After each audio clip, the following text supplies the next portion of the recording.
So this video is just going to be an overview of the procedures and the methods of the lab, along with what materials we used and how the data you're going to be using for the lab report was generated. So the first thing we're going to go over is going to be the materials that were used. So here's a picture of what each group received as they came into the class. They had a box with a white paper or newspaper background sheet inside the box. They had two bags, one with newspaper hole punchings, one with white paper hole punchings. They had a set of tweezers and a paper plate. And essentially these hole punches, so the newspaper bag and the white bag, they were to represent moths of different colors.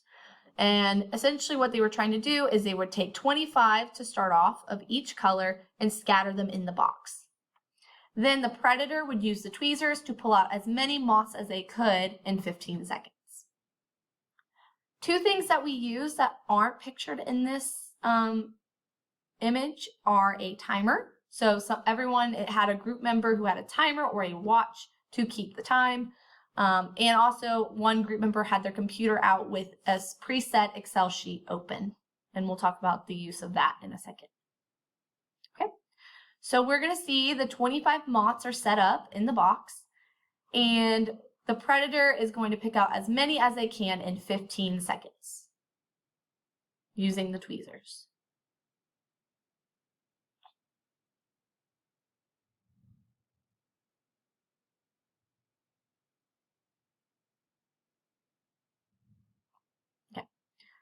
At the conclusion of 15 seconds, next slide, you'll see that the group members would count how many moths of each color were killed by the predator. So there were 4 white moths killed, and then you'll see there were 8 peppered moths or newspaper moths killed. So they would put that information into the spreadsheet that was given to them. They would write down in this brown box how many were killed. And the Excel sheet has a formula written in there to simulate reproduction and simulate different factors leading to the next generation. So generation 1, everyone started with 25 of each, but then based on how many moths died of each phenotype, the spreadsheet generates how many moths you're going to start with of each phenotype to start the next generation. So you'll see there's 28 white moths for the next generation and 22. So the group members would make sure before they do the procedure again that there's 28 white hole punches in their box and there's 22 newspaper hole punches.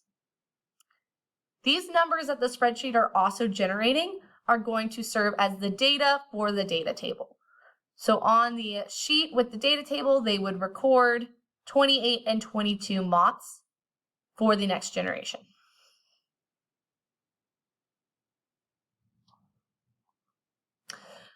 Just in case you don't have data from your group members, here is some sample data.